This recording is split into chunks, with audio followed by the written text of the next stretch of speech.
Well, your parents may have told you it was a bit common to eat on the streets, but these days, grabbing your grub from a truck on the roadside is a very upmarket thing to do, despite the obvious lack of hand-washing facilities. We sent Lucy Burton, who's probably as posh as it gets around here, out onto the streets to find out why.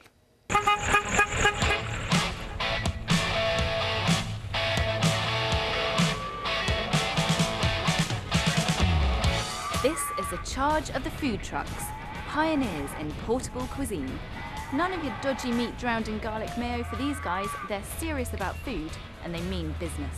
These trucks are parading into their new home, into the newly regenerated area of London's King's Cross. They're ready to feed the hungry masses a gourmet lunchtime treat. There's a much better variety of food here, and I love that you can watch it cooked in front of you. All these stalls are run by individuals. They're lively places. You know, what you get is you're going to get the same food every time, maybe with love and care. But every so often, yeah, I think it's a nice pleasant treat, and on a day like this, why not? You're actually getting fast food that's good food, and that's the real difference. So people can sort of still bob along for something during the lunch hour, but know that it's actually really good stuff rather than, you know, cellophane wrapped rubbish. Starting a food truck business takes a lot less capital than starting a restaurant. There are no leases, kitting out the kitchen costs less, and if one spot isn't working for you, well, you can simply drive on and find another. The vans cost us about £10,000, and then after that there was no real need for any more investment. It was cash flow after that. You know, once we started trading, we had money to, as you can see, our stall is still very much Tesco tablecloths and trestle tables, but that's kind of the fun. You're kind of like growing as we go, learning a lot. And how important is it to go to the summer festivals and things like that? Pizzas is quite a slow process. If you're burgers, for instance, we were trading next to a burger stall at Jamie Oliver's Feastable 3 weeks ago. He took 14 grand a day and was sort of doing 3,000 covers.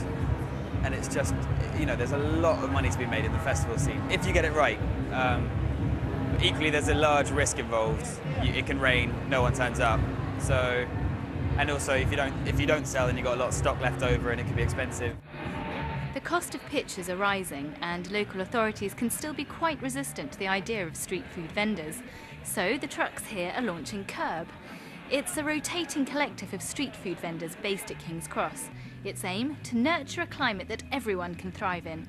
It's the brainchild of Petra Barron, who used to travel around the country selling luxurious chocolate. It's born out of a really natural community that forms around this industry, that is just about putting it together in a more consolidated way so that it can thrive off each other and become more visible and then grow. Last year, Tom Adams had people queuing up round the corner as he served barbecue food from his truck on the South Bank. Now, at the very tender age of 24, he's opened up his own restaurant in Soho. The advantages of a restaurant immediately are increased turnover. You sort of definitely have more turnover. Your product can probably improve because you're in one space the whole time. You've got a proper kitchen and you can work hard on improving everything in the kitchen. Just through a matter of time, you get better at stuff, you get quicker in service, and you can sort of, if you do something wrong one day, you're in the same place again tomorrow, so you know you can work on that. The thing that made us successful was keeping it simple, working seriously hard, and having passion and doing what we love doing, and that's probably seen us through the first 9 months here. The street food industry is still very young, and its flexibility means you can get stuck in with little business experience. Chefs can be creative and try new concepts without risking huge amounts of money. And clearly there's a huge appetite here for what they're producing.